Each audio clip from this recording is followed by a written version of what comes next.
The jungle does not forgive. It waits. It watches. And eventually, it consumes. In the stifling humidity of the Southeast Asian interior, where the air hangs heavy like a wet shroud, a French explorer in the late 19th century pushes through a wall of vines, his machete ringing against something hard.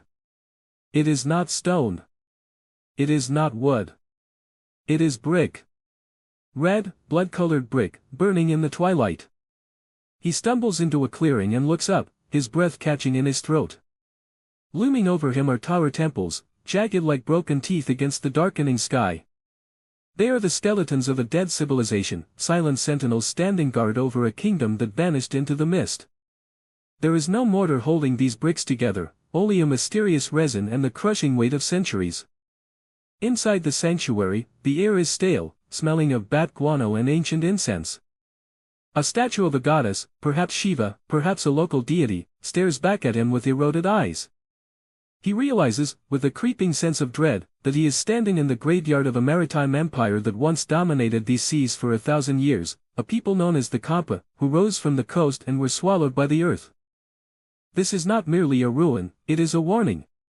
Welcome to the shadow side of history, where the maps are drawn in blood and the borders are defined by ghosts. We are journeying into the heart of unknown Asia, tracing a line of resistance and ruin that stretches from the South China Sea to the violent rivers of northeast India. This is a story of empires that defied the greatest powers on earth, the Mongols, the Mughals, the British, not through sheer numbers, but through a terrifying mastery of their environment. We look through the eyes of the invaders who marched into these green hells expecting conquest, only to find death waiting in the tall grass. We begin in the lands of the Champa, a civilization that flourished in what is now central Vietnam. To the Chinese chroniclers of the north, they were monsters of the deep, pirates who struck from the sea and vanished before the counterattack could mount.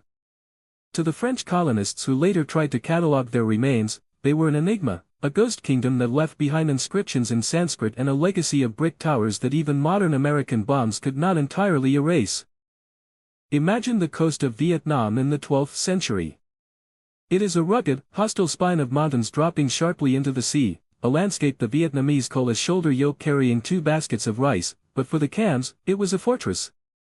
The Champa kingdom was not a monolithic empire like Rome, it was a mandala, a shifting constellation of port cities and river valleys, united only by the sea and the gods.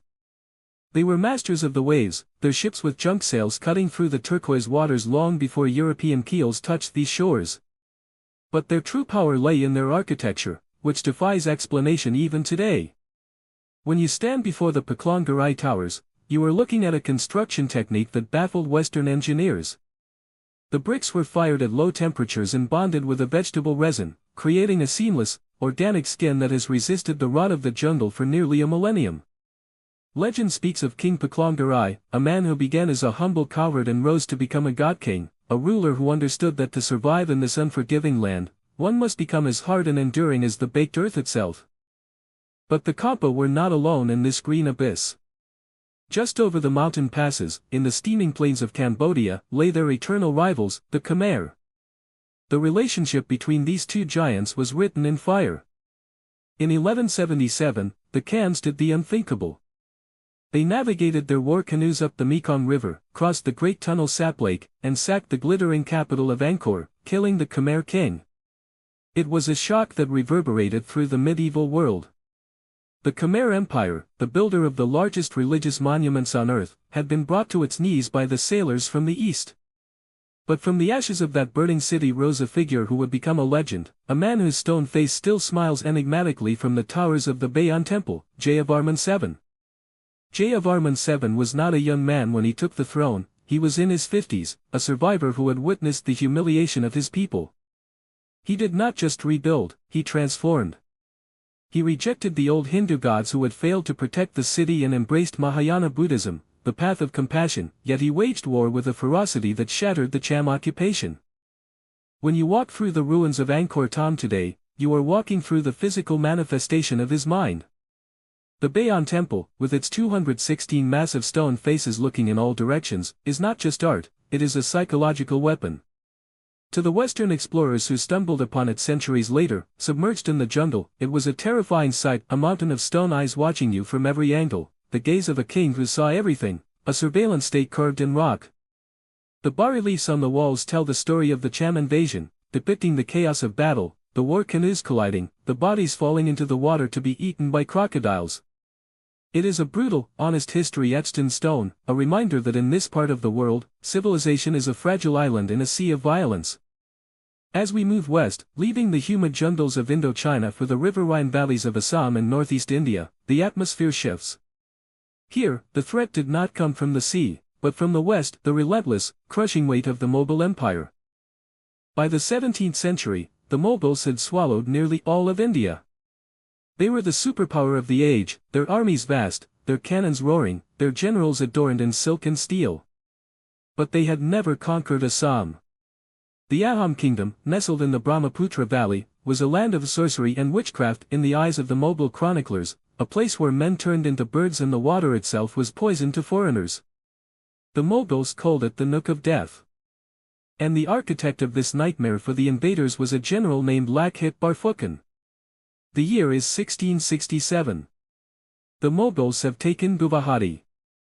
The Ahom king is desperate. He turns to Lakhit, a man chosen not for his lineage but for his grit, stamina, and depth of judgment. Lakhit knew he could not defeat the Mughal cavalry on the open plains, their horses and heavy artillery would decimate his smaller force. So, he turned the landscape into a weapon. He used the Brahmaputra river, the mud, the rain, and the night. He understood that sovereignty in this part of the world was a matter of environmental agency. Whoever controlled the river, controlled the war.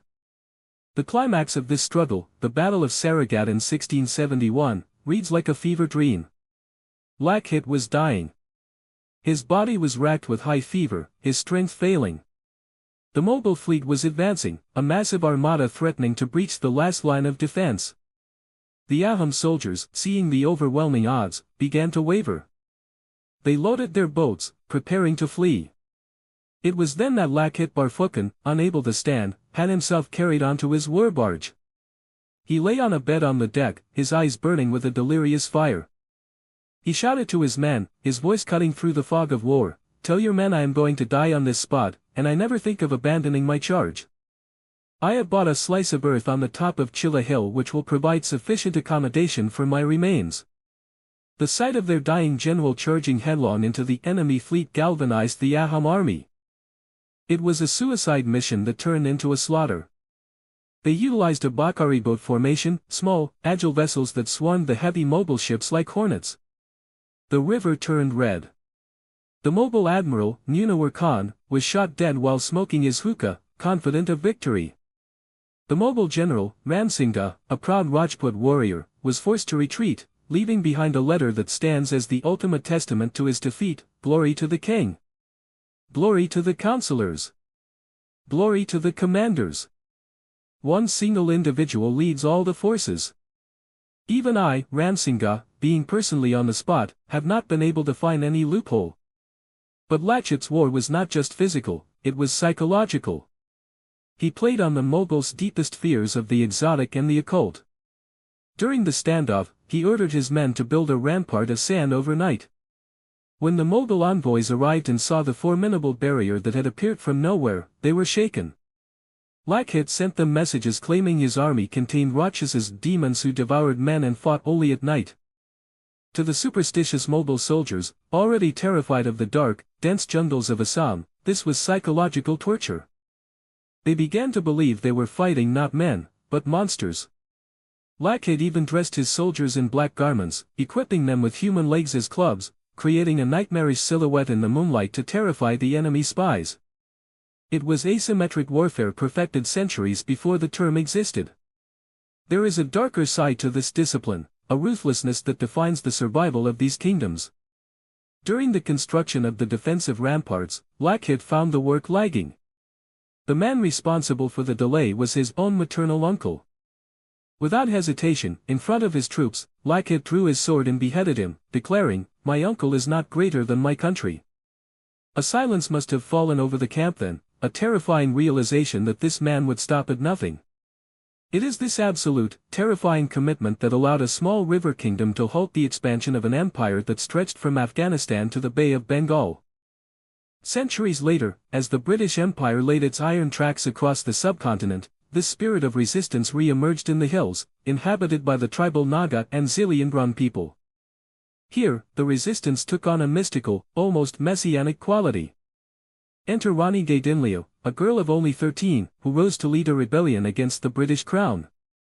To the British officers, she was a nuisance, a witch leading a cult. To her people, she was the incarnation of a goddess, a spiritual leader who promised that the British bullets would turn to water. Gaidinliu was a disciple of Hapo Jatanang, a mystic who preached a return to the Haraka faith, a purification movement designed to unite the tribes against the foreign oppressor and the encroaching Christian missionaries. When the British hanged Jatanang in 1931, they thought they had killed the movement. They were wrong. They had simply created a martyr and unleashed his successor. Gaidinliu went underground, moving through the jungle like a phantom. The British hunted her with Assam rifles, putting a price on her head, but she evaded them for months, sheltered by the silence of the hills. Her rebellion was not just a political struggle, it was a fight for the soul of her people, a spiritual sovereignty that refused to bow to the colonial cross or the colonial gun. Simultaneously, further south in the eastern Ghats, another fire was burning. The Rampa Rebellion of 1922 was led by a man named Uluri Sitrama Raju. He was not a tribal himself, but a sannyasi, a wandering ascetic who had turned his back on worldly life to fight for the rights of the Adivasis. Raju was a figure of mesmerizing power. He claimed to be bulletproof, an avatar of the divine, and he led his followers in a guerrilla war that baffled the British police. He did not hide in the shadows, he would send letters to the police stations, announcing exactly when he would attack, daring them to stop him. And time and again, he succeeded. He utilized the terrain of the Ghats, the dense forests and hills, turning the geography into a fortress. It took the British 2 years and the deployment of the Malabar Special Police to finally hunt him down. When they caught him, they did not put him on trial. They tied him to a tree and shot him dead. They were afraid of the man, but they were terrified of the myth. These stories, the brick towers of Champa, the stone faces of Angkor, the river defenses of Lakhit, and the jungle rebellions of Gaidinliu and Raju, are connected by a single, dark thread. They tell us that in the unknown Asia, the land itself fights back. The environment is not a passive backdrop, it is an active participant in the history of resistance. The Kams used the sea and the resin of the earth, Jayavarman VII used the stone and the water of the tunnel sap, Lakhit used the Brahmaputra and the fear of the night, Gaidinliu and Raju used the hills and the faith of their people. Today, if you travel to the site of the Battle of Saragat, the river flows calmly, betraying nothing of the blood that once turned it red. If you walk the ruins of my son in Vietnam, the bomb craters from the American War are filled with grass, green scars next to the red brick towers. The jungle has reclaimed the battlefields. The empires have retreated. But the stories remain, whispered in the rustle of the teak leaves and the lap of the river against the shore. These figures, Lakhit, Jayavarman, Gaidinliu, Raju, remind us that history is not just written by the victors. It is written by those who refuse to be conquered, who merge with the shadows in the soil, becoming something more than human, something eternal and dangerous. As the sun sets over the ruins of Panagar, casting long shadows across the ancient bricks, one is left with a disturbing thought. We look at these ruins as monuments to the past, as closed chapters. But the spirit that built them, the fierce, defiant energy that beheaded uncles for the sake of the nation and stared down empires with stone eyes, that spirit is not dead. It is merely sleeping, waiting in the earth, ready to rise again when the next empire comes to claim the land. The jungle remembers everything. And the jungle does not forgive.